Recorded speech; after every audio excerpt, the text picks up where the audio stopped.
You're listening to Beyond Wellness Radio, bringing you the cutting edge in health, biohacking, and sports performance. Stay up to date and listen anywhere and anytime on your computer, tablet, or smartphone by subscribing on iTunes. Catch your host, Dr. Justin Marcagiani, as he answers your burning health questions as well as interviews from world-renowned guest experts. For more Beyond Wellness Radio, go to beyondwellnessradio.com. Hey there, it's Dr. Justin Marcagiani. Welcome to Beyond Wellness Radio. Feel free and head over to beyondwellnessradio.com where you can access our full podcast transcriptions. While you're there, you can also sign up for our thyroid and female hormone video series. This series goes into the root cause of why your hormones are out of balance. While you're there, you can also schedule a functional medicine consult with Dr. Justin, myself, where we'll dig deeper into the root cause of your health challenges. Feel free and think of sharing this podcast with at least one person. This podcast grows by people sharing it. Sharing is caring. If you can think of one person that can benefit from this information, please feel free and share it. If you're enjoying the podcast, make sure you subscribe on iTunes. You can also click below the video or podcast where you'll see the iTunes review button and leave us a review. You can also sign up for the newsletter at beyondwellnessradio.com where you'll get updates before anyone else. Thank you so much and enjoy the show. Hey there, it's Dr. Justin Marcagiani in the house. Welcome back to Beyond Wellness Radio. We have Dr. Sajad Zalzala, Dr. Z for short. Dr. Z, welcome to the show. Thanks for having me, Justin. Well, let's dig in today. So you're a family medicine practitioner, you're a medical doctor, and you kind of made your journey over to the functional medicine world. And it's always interesting because when you go from the medical doctor realm, you put so much time and so much work into understanding the allopathic side of medicine, and to come over onto, let's call it the good side, right?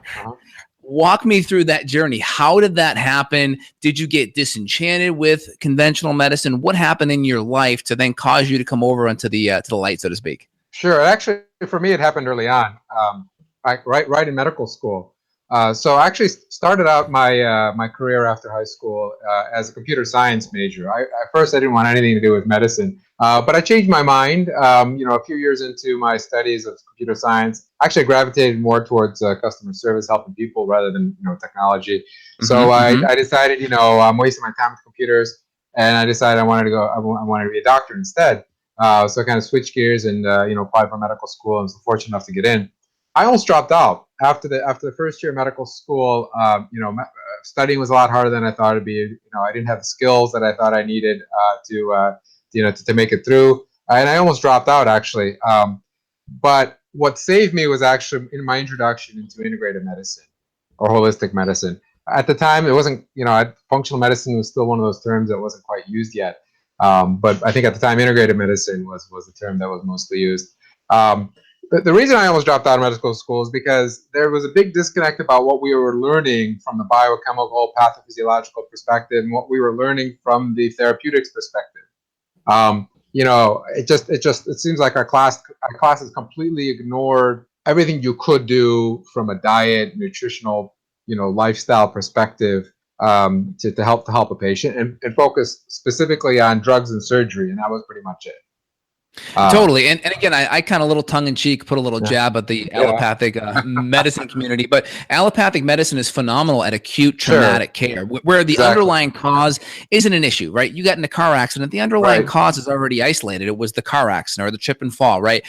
Chronic medicine or chronic degenerative conditions, there's an underlying cause that's still not addressed, that if you just use medications, we're not covering it up. We're covering it up. We're not getting to the root cause. So you had this mindset where it was allopathic, and then you shifted over because in family medicine, you're just constantly prescribing drugs for symptoms and not getting to the root cause, correct? Exactly. I mean, I think conventional medicine or allopathic medicine is kind of a victim of its own success. About 100 years ago, I mean, penicillin was a big thing. Surgical techniques were the big thing, and so they were allopathic practitioners were curing diseases and healing patients for things that were thought to be incurable.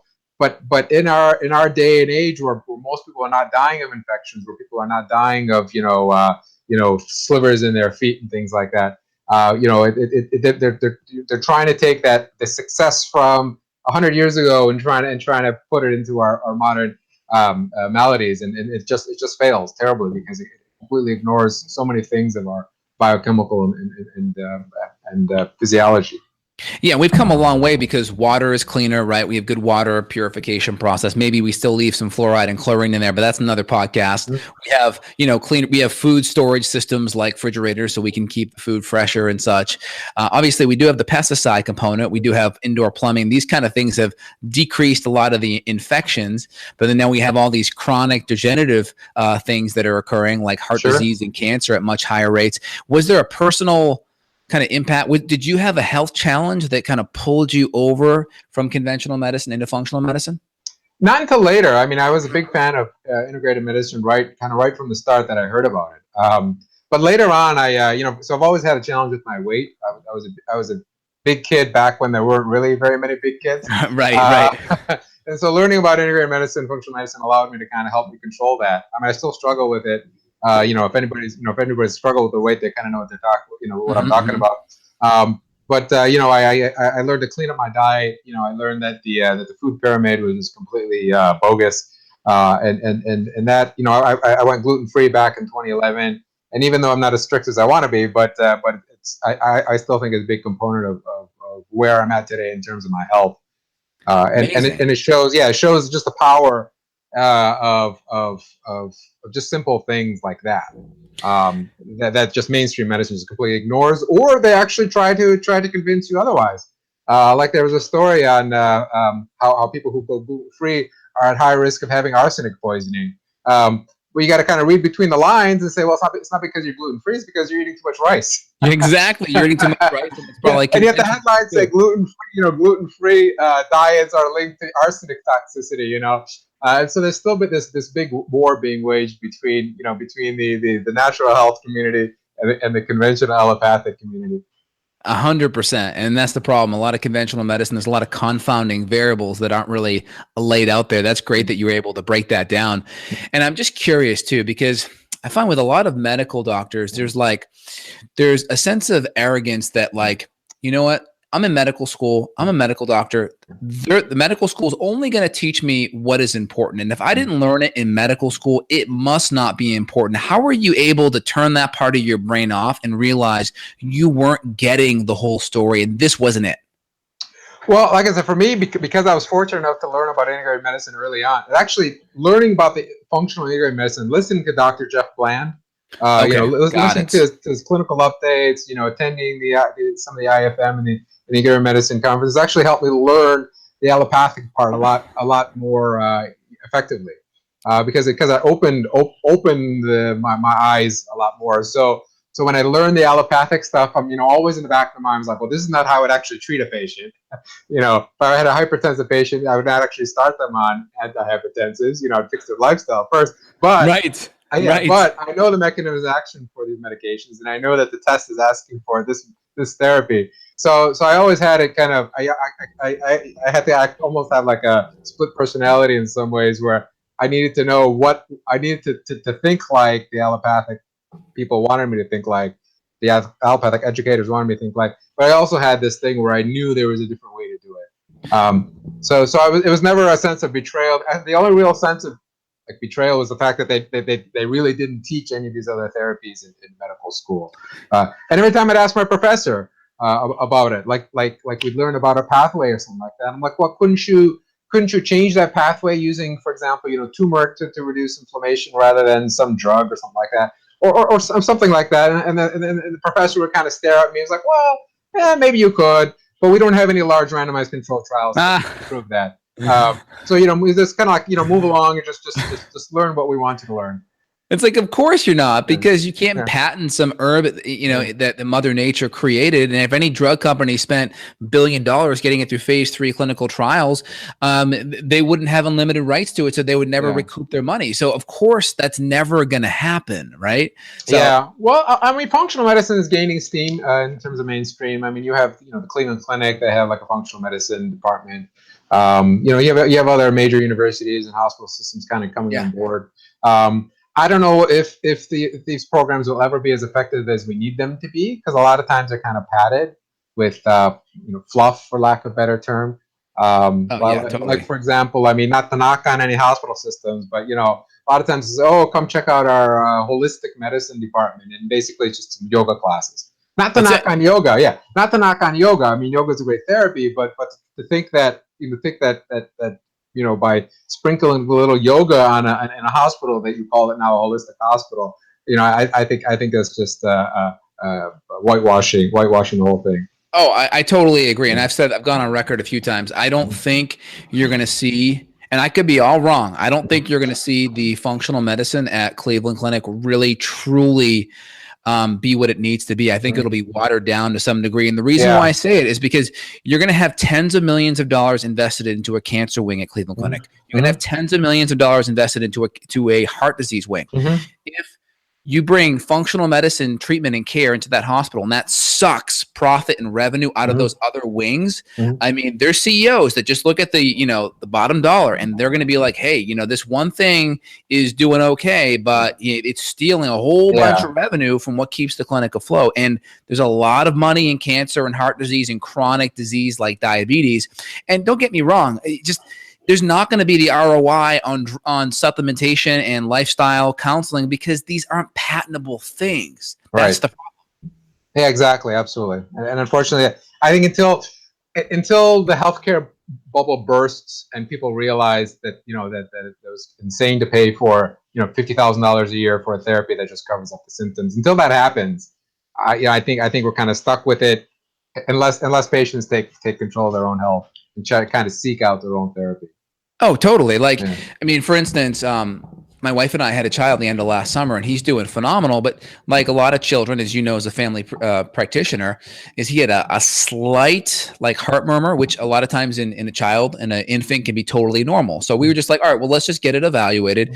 Kind of fast forward to the end, his heart was totally fine, but we get the bill back, and it was like $3,000 for an hour of the doctor's time. I mean, they did like a little, I want to say a ultrasound test. Echocardiogram. And they did one other type of test, but it was $2,500. The insurance ended up paying everything but $300. But I'm like, wait a minute. Like if I just went to the cardiovascular doc and was like, hey, here's $300. Just give me what I need from a service perspective. We could have just cut out all that whole insurance industry. Right. No, absolutely. I mean, the direct care and self-pay is becoming much more popular as copays and deductibles go up. I mean, I have an incredibly high, you know, deductible on my family's plan, and I do everything I can to try to stay out of the healthcare system. You know, I'm fortunate that I have access to the healthcare system, you know, in ways that other people don't. But you know, if people are smart about it, I think they can also kind of, you know, work with their doctor or work with a health provider to kind of keep it much more affordable than when you're dealing with the insurance and everything's inflated like that.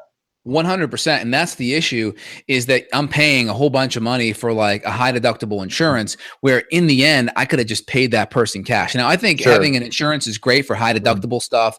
You get in a car accident, something really expensive that's going to happen and you may need care or hospitalization. That's where I think it's good. But I think everything else, having an HSA or flex spending and then going with the doctor, because I'm not sure how it is in your practice, but it's just me. I have a couple of people that help on the administrative side. I don't spend all this money on billers and staff and overhead. So number one, I get more of what I charge, and I can charge less than most people because of the situation, right? Yeah, absolutely. Yeah, well, that's why I started this. You know, in the pre-recording session here, I was talking a little bit more about why I started this online clinic. Is because by doing it online, by allowing patients to access practitioner directly, it brings down the costs. Huge. It's also a convenient factor as well. I mean, no commute. You don't commute, right? You don't have to take in the office. Yeah, you don't have to take a half a day off of your work schedule to go sit in a waiting room. And you don't necessarily have to. You could potentially book outside of the regular business hours. Because usually practitioners on the other end are, they have a little bit more flexibility as well. So it's better for the practitioner and for the patient. That's great. And Dr. Z, what's your website so people listening, if they want to reach out to you and get support, how can they get a hold of you? Yeah, the online clinic I run is called rootcausesclinic.com. Love that name. Yeah, Rootcausesclinic.com. We'll put the link right below. So if you guys are listening to it and you're driving or doing something and you can't access it, just click below in the description and you'll find that in there. sure. I mean, my goal for that clinic is to just try to help as many patients as possible by allowing them access to a functional medicine provider. One of the challenges with a non-medical functional provider is, that some of them face is sometimes patients need medication to try to get rid of certain Stabilize. issues. Exactly. For example, if somebody has like heavily yeast infected because of a yeast overgrowth, sometimes you need some fluconazole and iostat to suppress it. Herbs don't always work as well as they should, or taking probiotics. So that's kind of a situation where you need a medical doctor kind of in the background there to kind of order blood tests. A lot of tests, things like that you're not able to access directly. So I work together with these health coaches, or they're functional medicine providers, I call them. Yeah, it could be a practitioner or another non-prescribing physician like myself. Exactly. So I kind of collaborate with these non prescribing, non-medical, non-MD practitioners to kind of get the best of both worlds of the patient. I mean, they have fantastic educations and experience with functional medicine, and then when they need that support or supervision from a medical doctor, I'm licensed in 35 states. So that allows me kind of broad access to pretty much 90% of the audience that's listening to you in the United States. So that's kind of my vision for that. It's still fairly recent in terms of its launch. We're still accepting patients, and we hope that it'll grow as time goes on and people know more about it. Awesome, Dr. Z. So let's dig in a little bit deeper here. So number one, we have you talked about the biochemistry and the mechanisms when you were in medical school. You would dive in, you would understand what the mechanism is. You would try to get kind of your head wrapped around how the drug works for that mechanism. But then you would say, okay, well, how can we plug in a natural intervention to help support that? Is that correct? Exactly. Again, that's kind of where listening to Jeff Bland and other people like him really made a big difference in my education. Okay. Well, I'm going to lay one thing out and then let's kind of play a game and just go back and forth here. That way I think people can understand both mindsets. So we have high blood pressure, right? And we have the big medications for it are going to be like hydrochlorothiazide, like a water pill. We have angiotensin converting enzyme drugs. We have beta blockers, right? So I look at it as, okay, well, number one, we can help water retention by just helping with insulin resistance because insulin causes water retention. Sure. We have the angiotensin converting enzyme medications. Well, we can just support the adrenal function. We can get inflammation in the body down, which will help decrease vessel constriction. Things like curcumin or ginger or fish oil will help relax kind of the inflammation there. And then also things like magnesium, which helps the natural beta blocker for the heart too. So that's that's like omega-3s help kind of the flexibility of the arteries and can help that as well. Just staying away from inflammatory foods. I mean, a lot of times the circulatory system is so inflamed because of the junk that we feed ourselves. You can bring down the blood pressure fairly quickly by just going on a super clean diet, and I've seen that happen quite often. That's great. I want to see, do you have another drug? Can you another mechanism that you can lay out and then just kind of compare and contrast the allopathic versus the functional med mindset like I just did? Diabetes, for example, that's a big one. Excellent. So I mean, the number one prescribed drug is metformin, and actually I like that drug. I don't want to knock it. The reason I think it works so well is actually an extract of, I believe it's the French lilac or the German lilac, French lilac, I believe. And I think that's why it's so powerful. In fact, I've recently started prescribing it just for its anti-aging properties. But if you want to go, if you're a purist and you want to go like completely, natural with that, even though metformin is pretty close to that, berberine is another way you could do it. So metformin, for those who may not know, it works really well because it helps the insulin receptors work better, and it also blocks excess accumulation of sugar storage in the liver. Excess creation of sugar in the liver as well. So it really works really well. But of course, any supplement or medication or anything that you take externally is only going to work so far if you don't, you have to make changes to your lifestyle and diet. I tell patients, I'm a big fan of what's called a paleo diet, or like a modified paleo diet. Paleo, I like paleo template. Yeah, exactly. Where people try to eat as closely as their ancestors did. Love it. And that seems to work the best for a wide variety of people. The largest variety of people. There's some individuality. People from Europe may be different from people from Asia, and there might be a little bit kind of tweaking that you need to do there. But I just like the concept of it, and I think that ease. So anybody who comes in my office that comes in with diabetes, first thing I do is I make sure that they get on a low carb, low starch paleo diet, and then metformin is usually I'll start with. Like if they want to go, I'll tell them to order berberine. But then from there, if you're talking about the insulin sensitivity, you put them on things like chromium, because chromium is important for the receptors, the insulin receptors. Yep. You got to put them on a good quality B complex, because all those, a lot of the B vitamins are needed to help process the carbohydrates, and a lot of people are deficient on those just because of the processed foods. Magnesium is another thing that I put patients on. Anything with bitter, like bitter melon, dandelion, anything that tastes bitter, they seem to have substances in them that help kind of control the blood sugar as well. There's so many things you can do.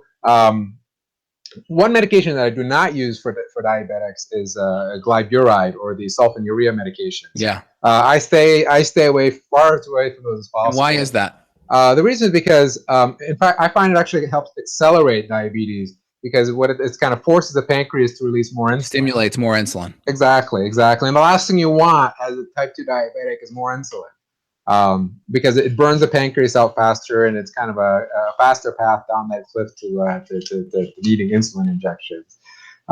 Exactly. That makes sense. So I just want to break that down for the listeners, right? What you're saying is we have this pathway of insulin resistance that happens. We have this drug metformin, which is the French lilac you mentioned, which decreases some glucose absorption in the gut. It decreases some of the gluconeogenesis, which means producing sugar from the liver. Also, I think you didn't highlight it, but I want to just see, do you also give some extra B12 to prevent any anemia issues from the metformin and low B12 connection? Oh yeah, anybody on metformin, I always check the B12 level periodically, and I encourage them B12. Well, that's part of the B complex that I tell my diabetics to take. Got it. So that's there. And again, conventional medicine, they're not touching the diet. They're typically recommending the food pyramid, which has more grains, more inflammation, higher blood sugar via cortisol, and just the carbohydrates that they're consuming. And then, typically it's the sulfonylurea medications, and then eventually they're on to full-on insulin, and then they're just giving more insulin to cover up all that sugar. So you're actually trying to get to the root issue, which is the diet, the lifestyle change. You may use a medication, which I do think metformin is a better medication. And again, I think a lot of the anti-aging benefits just come from the fact that we're getting insulin down too, right? Right. Well, there are other anti-aging properties of metformin. Let's hear it. I'm curious. Yeah. So there's 3 anti-aging pathways. This is kind of taking off on a little bit of a tangent. 3 major ones that we know about, and there may be more. So you've got these sirtuin genes. And I'll talk about that. So you've got the AMPK, AMPK, and then you've got the mTOR. Yes. If anybody's read anything about red wine and resveratrol, they'll know about the sirtuin genes. Originally discovered by a brilliant scientist out of Harvard Medical School back about 20 years ago. He discovered that from yeast on up, we have these genes called the sirtuin genes. And he found that in many organisms, you can actually stimulate the sirtuin genes by taking resveratrol. Now, they spent millions of dollars trying to find resveratrol derivatives to work in humans. Unfortunately, it never panned out. Now, his name is Dr. David Sinclair. He's back in the lab, and he's looking at a substance called NAD or NADH. It's a derivative of niacin. Don't ask me what NAD or NADH stands for. It's really long. Yeah. You can look it up. But we've ignored NAD for a long time. If you remember from your high school biology class, NAD was just kind of one of those things. It was just part of the Krebs cycle. We took it for granted. We always thought that the end goal was ATP, and we need ATP, but you need NAD to make ATP. But we also it's a reducing agent, right? NAD's main job is to grab electrons. Exactly.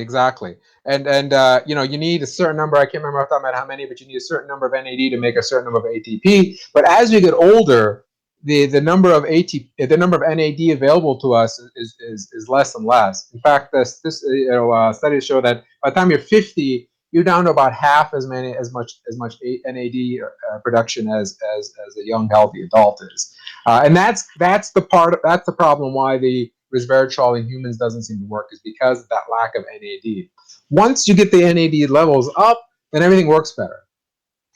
And there's some research on some substances that help do that.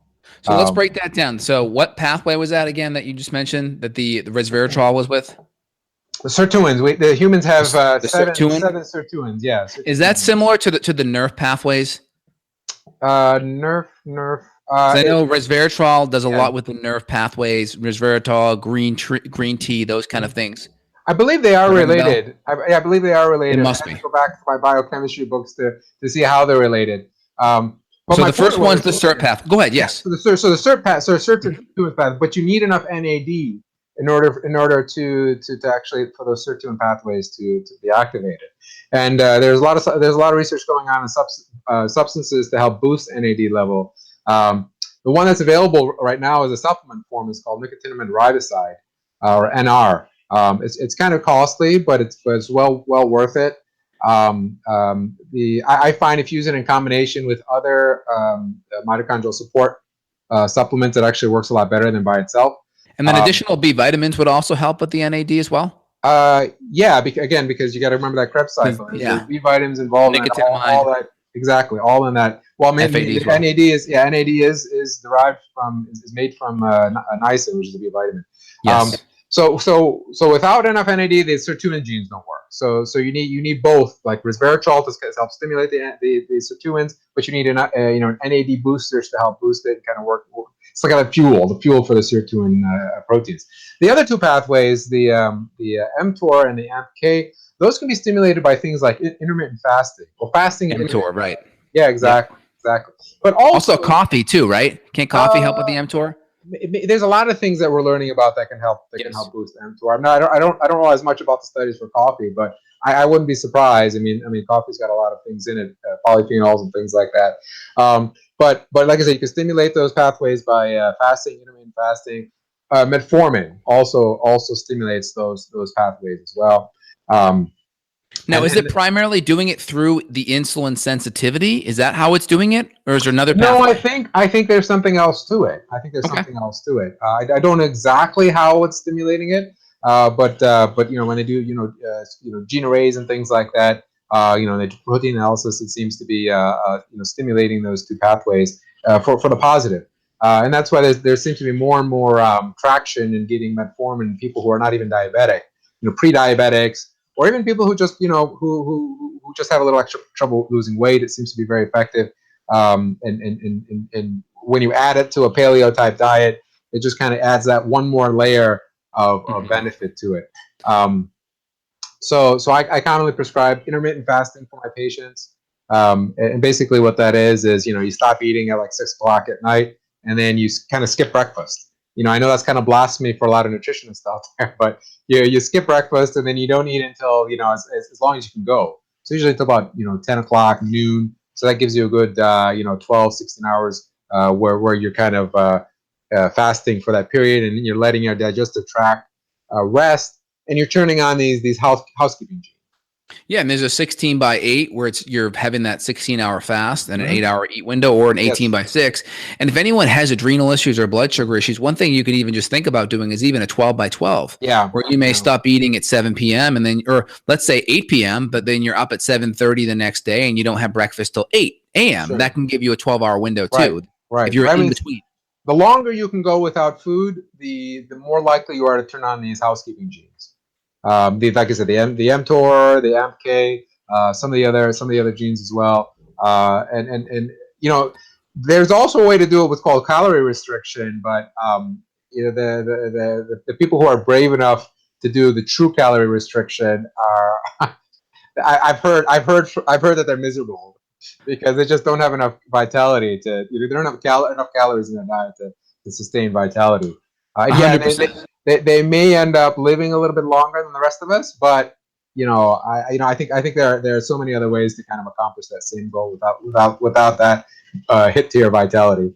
Yeah, the problem is if we're talking, people talk about nutrition and they use calories a lot, but calories is just a form of energy. It's a measurement of heat. Really, calories in our world are going to be attached to nutrients. So if we're talking low calorie, we're also talking a low nutrient diet, and our metabolic systems need nutrients. So it's not good to shorten the nutrients up. But if you can get the nutrients in, but use the fasting window to still turn on some of that biochemistry that has that effect, then you get the best of both worlds. Sure. Well, what I was referring to is this fad that I think that came about maybe 20 years ago, around the same time they discovered the sirtuin genes, where they took monkeys, for example, and they put them, they didn't calorie restrict it. And yeah, I mean, the monkey who was calorie restricted, he was lean, he lived longer without diseases, but people said he looked miserable.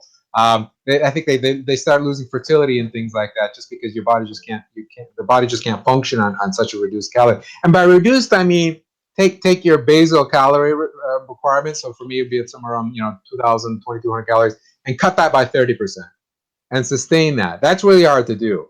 The people who do it, I don't know if there's anybody left who's still doing it. But there was a society, the Calorie Restriction Society, back like 10, 15 years ago. I don't know if anybody's still part of that or not. But people who do it, I mean, you got to be really, really strict about it. And you have to be really careful talking about the nutrients. You have to be really careful to get all your nutrients in that condensed, that lower calorie. I'm not a proponent of calorie restriction. I think there are other ways to do it. I think the intermittent fasting will get you most of the benefits. Intermittent fasting, where you don't do it every day. You may do the intermittent fasting maybe 4 days out of the week, and that's what I currently do. And if there's a better way, if somebody comes around and convinces me there's a better way to do it, I look at the research, I look at the data behind it, and I adopt, and I kind of adopt that posture and try it out myself and see. I think that's great. I think there's some really good benefits there. So really interesting. You broke down those pathways and how metformin and maybe a functional medicine practitioner looks at diabetes or insulin resistance. Let's look at pain. Let's look at like the NSAID pathways, which the NSAID kind of work on those cyclooxygenase pathways. Let's break that down. What's the mindset allopathic versus on the functional medicine there? Yeah, so I mean, pain's actually a very good topic because every day we're hearing about we're kind of an opioid crisis. People are overdoing opioid. But just a little aside on that. I mean, I think addiction in general is on the rise, not just pain medication addiction. I think people are using pain medication because addiction is just such a big thing now, and a lot of it has to do with the neurotransmitters of brain being so out of whack for all sorts of reasons. Depleted nutrients, just the chronic stress. Now you have cell phones, and the cell phone kind of teaches you how to be addicted. Every little minute you're looking at it, and you're like that little monkey who will press the dopamine stimulation until they die. And so I think pain is a big thing, but we also have to look at the addiction part of it as well. But to answer your question. So in conventional allopathic, if somebody comes to you with some kind of tendinitis or inflammation somewhere, the first thing we reach for is ibuprofen, naproxen, celecoxib, things like that, and those block the COX, COX-1, COX-2, but they're not without side effects. The stomach issue is big. If you're using the occasional Advil, which is ibuprofen, it's probably okay, but for people who are on it all the time, it seems to set them up for things like leaky gut, dysbiosis, and those can really set you up for ironically, even more inflammation down the line. So basically the enzymes that those medications block, those enzymes are really important for basically repairing the liver, repairing the gut lining, helping the heart to be healthy. So you're blocking one enzyme that kind of creates this inflammatory compound called prostaglandin 2, right? Exactly. But then on the other side of the fence, it's decreasing the repair of the heart, the gut, and the liver, right? Exactly. I mean, there are much more effective ways and much less dangerous ways of doing it. Something simple as turmeric. Everybody knows about turmeric now, but there's so many other alternatives out there. Boswellia, devil's claw, ginger, celery seed. There's very nice combinations out there as well that kind of combine all those in kind of the proper ratios, and they have almost none of the side effects you'll get from chronic anti-inflammatories. But again, I mean, they may work, if you're in a pinch, but I always recommend trying to figure out why. That's what functional medicine is all about. Why does somebody have inflammation? Why do they have pain? Pain's a symptom. There's something wrong, and you have to try to keep peeling the onion, so to speak. You got to keep going to the next layer until you can figure out why, what therapeutic you need to kind of get in there and fix that pathway that's gone awry. And those medications, those NSAIDs, they work really good. I mean, they really do. And I think acutely, a day or two, or let's say exactly. you broke a bone, or you had a surgery or something. I think they work great. Or maybe right. Worst case, if it doesn't happen too often, maybe you drank too much the night before, right? But right. We want those longer term. One, we want diet and lifestyle strategies that keep the inflammation down. But number two, we want natural strategies that we can use more frequently and not have to rely on the big guns, right? Exactly. I mean, I'm all for, taking an aspirin or an Advil when you need it. You did something you shouldn't have, and now you're in a little bit of pain. You reach for them, that's fine. But on long-term use, no. I mean, like you mentioned, heart issues, raises your blood pressure. It's really hard on the kidneys and the liver. So there's really no good reason. Now, unfortunately, the alternative out there has been the opioids. Yes, that's a big deal. Yeah, and that's been devastating people in so many different ways. The chronic activation of the opioid receptors. So first of all, opioid receptors seem to be everywhere in our body, and this is a good segue into LDN, low-dose Naltrexone. Yes, so perfect. Opioid receptors are almost everywhere in our body. When we reach for Tylenol 3 or Percocet or Vicodin, that's stimulating the opioid receptors in the brain and the spinal cord to try to reduce the pain. But it's also blocking the opioid receptors on our immune system and our pituitary gland and all and the glial cells in our brain. They're everywhere, and we're learning more and more about how important these are. And that's why you'll often see people who are on chronic pain medication, chronic opioid medications. Their testosterone's in the tank. If they're female, their hormones are all out of whack. It just kind of seems to decimate the endocrine system in the body. And they end up with all sorts of long-term effects. And to make things worse, they stop working after a while. And that's why you get tolerance, and tolerance eventually leads to addiction, where you need more and more and more of it to get the same effect. Because eventually the body starts to downregulate the opioid receptors. They're stimulated way too much, and the body downregulates to them. And you just don't have any opioid receptors left. Now. So it's basically like insulin resistance, but with your opioid receptors. Yes, you can think of it just like that. I mean, it's probably slightly different, but yeah, exactly. So I think, I don't have any data to prove this, but I think the same reasons why all of us are becoming insulin resistant is the same reason why we're all becoming opioid resistant. Now, by the way, we make our own opioids. They're called endorphins. The runner's high. That high people get when they exercise. That's because of release of endorphins. And so by becoming like endorphin or opioid resistant, we're actually blunting that natural response we get to our natural endorphins, and that can have a lot of consequences as well. 100%. And that, again, it's like when you come up and you're resistant and then you come back down. I mean, the side effects of coming off opioids are tremendous. And my big concern is chronic inflammation. You go from NSAIDs unaddressed, you go to opioids.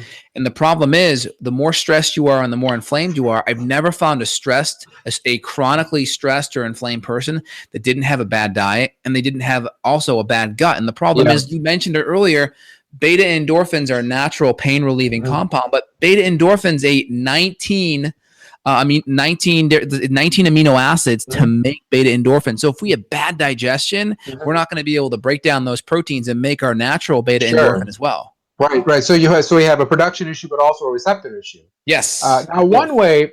Now I mentioned that the opioid receptors are on the immune system as well, and we're learning more and more about the importance of those, and we haven't fully fleshed out the exact importance of them. But it seems like people who have immune system issues like rheumatoid arthritis, fibromyalgia, gout, psoriasis, things like that. They seem to have a lack of these opioid receptors, and that's kind of where the idea of using naltrexone comes into play. So naltrexone, for those who don't know, was originally approved back, I believe, in the 80s or 90s for alcoholism. But at the 50 milligram dose, and it's still used. There's a lot of addiction centers that use naltrexone to help alcoholics stay away from alcohol. However, there was a doctor, I think his name was Dr. Bahari. He found out kind of by accident that people who were taking naltrexone, they seem to have a positive effect on the immune system.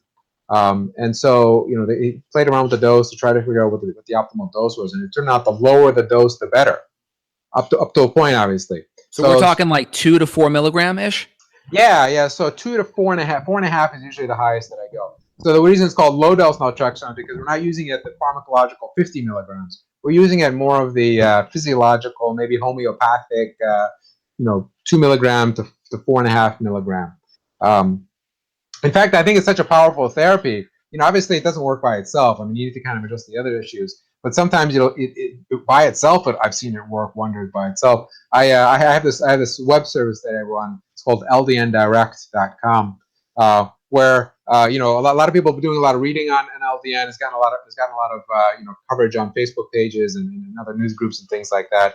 And people want to know where they can go to get a prescription. A lot of times people ask their doctor, their family doctor, and the doctor kind of scratches their head and says, "Well, you're not alcoholic. Why do you need naltrexone?" It's because most allopathic doctors have no idea that you can use naltrexone in this way. So I created this website called ldndirect.com where patients can request a prescriptive consultation, and I evaluate them for a prescription for the LDN. It has to be from a compounding pharmacy, and there are several good ones around the country. So that's kind of another side service that I offer as well, because it's such a powerful therapy.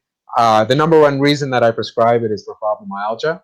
The number two reasons is autoimmune conditions of all sorts, MS, rheumatoid arthritis, psoriasis, things like that. But there's been more and more research on it for psychiatric mood conditions as well. Again, going back to those opioid receptors in the glial cell, which kind of help control the inflammation in the brain. We think that anxiety, depression is an inflammation in the brain. So if you can do anything to reduce that inflammation, it seems to help. So the way it works, the mechanism of action for the low-dose naltrexone is that you temporarily block the opioid receptors. Receptor site. Exactly, and then but only for a short time and only for a small amount. And so over time, you actually end up with more opioid receptor, and it changes gene expressions and things like that for the positive, and it helps balances the immune system. It doesn't overactivate the immune system. It doesn't suppress the immune system either, but it brings it back into a balance. And that's why it's also used for things like infections. In fact, some of the early work on LDN was for HIV. But a lot of times, people were tested to help fight off, Lyme disease, chronic Epstein-Barr virus infection, things of that nature. That's great. So basically what's happening is we have a mild blocking of that opiate receptor site, and then there's some compounds that are produced that help modulate the immune system, help the T regulatory cells to kind of balance out that immune response. But of course, you're looking at it as, okay, here's like a palliative thing we can do to just kind of help with the immune system. But you may also be working on the insulin resistance, the inflammation, maybe vitamin D is profound as well. So you may be looking at a bunch of other things, but then plugging that in as an additional palliative support. Is that correct? Sure. Exactly. I mean, I have about half the patients that ask me for the prescription are already working with a holistic practitioner, integrated practitioner such as yourself, but who may not have prescribing powers. And it is a prescription only medication currently. I think that's important because I think a lot of docs, they may say, hey, here's this natural thing. They prescribe it, but they don't do all the other things that I consider above upstream. So I think it's important that you're setting the table upstream, but then you're also working downstream too. Exactly. So anybody that I do a consultation on for the LDN prescription, I make sure they're either working with somebody or I put them in touch with somebody to work with. Oh, that's great. Yeah. So I'm just curious, if someone is addicted to fentanyl or oxycodone or whatever, can you just list out these opiate medications? Yeah. So fentanyl, we have oxycodone, Percocet. Yeah, you got fentanyl patches. Oxycodone is found in Percocet. Percocet's a mix of oxycodone and acetaminophen and Tylenol. Yeah, you've got Vicodin, which is hydrocodone mixed with Tylenol. Norco is very similar. You have codeine, which is very weak opioid medication. It gets converted to morphine. Morphine is the original. I mean, that's what they extract from the opium, the opium, the poppy plant. And so And then with heroin's also a derivative of that too, right? exactly. Another derivative that is dilaudid or hydromorphone. Yeah. It's about 4 or 5 times stronger than morphine. And so when we look at these medications, how much somebody's on, we always look at what's called a morphine equivalent dose, because like I said, kind of morphine was the original molecule, and all these other opioids are kind of derivatives. Now, outside of these, hard opioids, there are some synthetic opioids. Tramadol is one of them. Yep. And one of the newer ones on the market is called Nucynta. And they work by they activate the opioid receptor, but not as strongly as morphine and their derivatives. But they also have other effects to them. Patients tend not to tolerate them as well as the pure opioids medications, because they have effects on they have effects on serotonin and dopamine and things like that patients just can't tolerate sometimes. A couple of quick questions. Is oxycodone and OxyContin the same thing? Oxycodone is kind of the generic. OxyContin is a brand name. And OxyContin is supposed to be an extended release, but that's actually been replaced by Oxyneo, because too many people were just kind of breaking the tablets and sniffing. I don't want to give anybody ideas, but sniffing them, injecting them. It's already out there. Yeah, exactly. Chewing them, things like that to get in their system to get that high. Because again, once you get a little bit of that high, you're always looking for the next high, and you have to take higher and higher doses to get that high. So with oxy and hydrocodone, which one's stronger? I believe the oxy. The oxycodone I believe is slightly stronger than the hydrocodone, which is about on par. But because these are kind of all derivatives of morphine, I mean, different ones have different reactions in patients.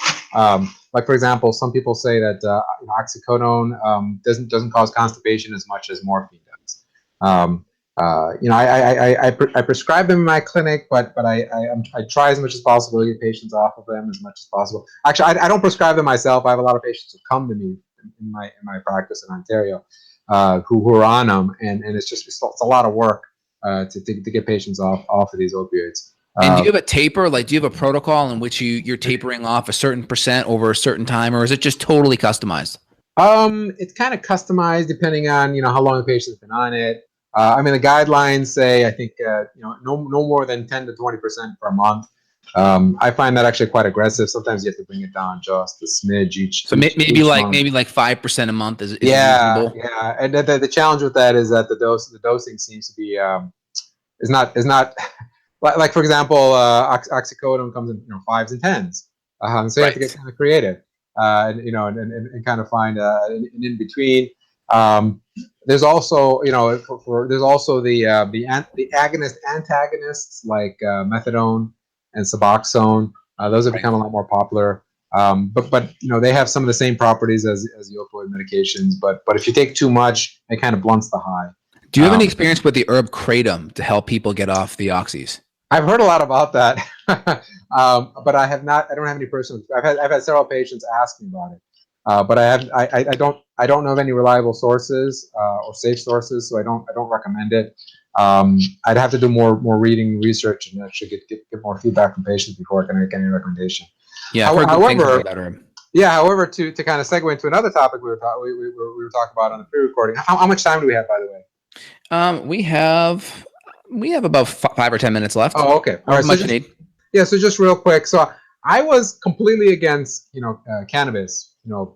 Probably 4 or 5 years ago. Yeah. So completely against it. When I had patients come up to me about cannabis, medical cannabis, because it's legal here in Ontario and several other states, I was like, okay, these patients are just kind of finding a legal way to get high. But then I had a medical student with me rotating one day, and he's like, Doc, you gotta check out CBD, which is a component of cannabis. It's cannabidiol. It's so cannabis, the plant. I mean, we've taken it from nature and we've kind of hybridized it and things like that. A lot of times the recreational one is much higher THC than you'll ever find in nature. And so a lot of people who are looking for cannabis as a recreation will look for the high THC. And THC has some psychoactive properties. It can have some So get you therapeutic. high, basically. Exactly. But it can help for people In who the have munchies. exactly. It can help, and to a limited extent, people who have like anxiety issues, PTSD, things like that. So there is a place for a little bit of THC. Yeah. However, one of the components that I've been impressed with is CBD, cannabidiol. And that seems to have a lot of anti-inflammatory effects. In fact, there seems to be specific endocannabinoid receptors in our cells in our bodies. I'm not quite sure what they're there for, because we haven't. I don't to date. I mean, I haven't seen the newest and greatest research, but to date, there's nothing in our body that stimulates these endocannabinoid receptors. It's just, but these cannabis extracts do, and they have a lot of positive effects on our inflammation, on our immune system. When I prescribe CBD oil, I almost always prescribe it with the highest CBD concentration available, somewhere in the range of about 20%. Exactly, it's THC, and I try to keep THC to a minimum. And I have patients who have fibromyalgia. They seem to get better on it. I've had a couple patients with seizure disorder. It doesn't work for everybody with seizures, but it does seem to help with a couple patients that I have. And is that working with the opiate receptor site? Would you do that in conjunction with LDN, or are you choosing one path or the other to start? Well, they're separate paths. Okay. So you but the CBD, it's still hitting the opiate receptor though a little bit, isn't it? Not like I said, the mechanism of action seems to be this endocannabinoid receptors. Okay. And it's separate. I mean, there are people. There may be some cross reactivity there, but I think it's fairly minimal from what I know. And so there are people routinely on CBD and LDN, and it doesn't seem to be any interaction. Now, if somebody's on CBD and they want to try LDN, I'd usually just by precaution start them at a lower dose than I normally would, and then taper them up more slowly. But I've had a lot of people use them successfully together, and they seem to be kind of synergistic.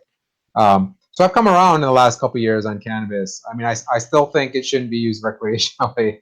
I don't think it's worth it. I think there's just too many problems with using it too frequently. But if you can get the medicinal aspects out of it, then I think it actually has the potential of being a great adjunct therapeutic to all the other things that we talked about.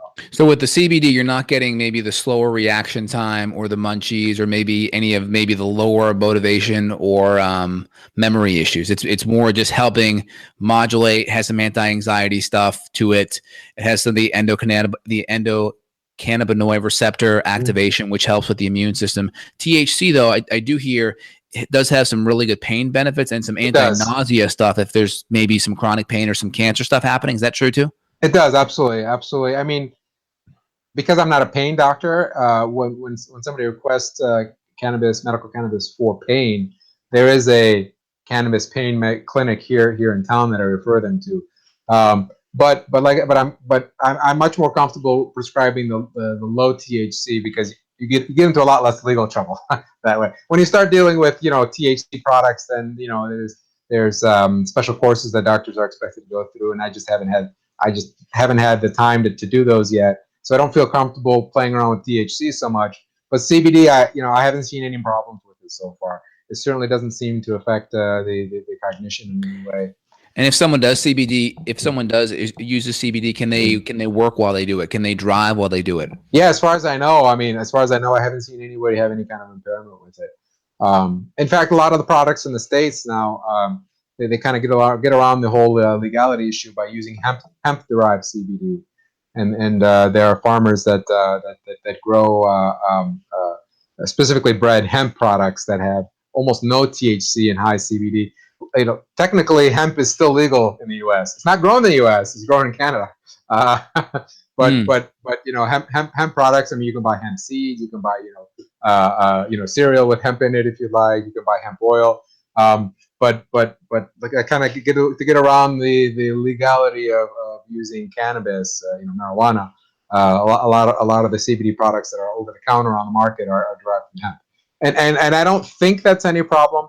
They seem to work. They seem to work just as well whether you get it from hemp or from the regular cannabis. Amazing. Really great information. And Dr. Z is licensed in over 35 states here in the United States as well. He's also in Canada too. So if you're on both sides of the fence there, feel free and reach out to him. RootCauseClinic.com? Yeah, Root Causes Clinic. Root Causes, plural, clinic.com. So feel free and reach out to Dr. Z. He may really help provide that extra buffer between the conventional medicine and functional medicine bridge that a lot of people need. Dr. Z, thank you so much. Is there anything else you wanted to share with the listeners here today? Well, the only other thing was that LDN Direct. If anybody wanted we're interested in if they're working with a practitioner, but they want to try the LDN, I'd be more than happy to try to help them. So it's ldndirect.com. And then a lot of times people don't have a practitioner to work with, and I refer them to my Root Causes Clinic or to a local practitioner such as yourself. Dr. Z, thank you so much for the information. It's refreshing getting both sides of the fence there. Have a phenomenal day. We'll talk soon. Thank you. Thank you. Got a question for Dr. J? Go to beyondwellnessradio.com and click the questions button. Then tune in to hear the answer. Also, if you like the show, click below to review us on iTunes. For more Beyond Wellness Radio, go to beyondwellnessradio.com.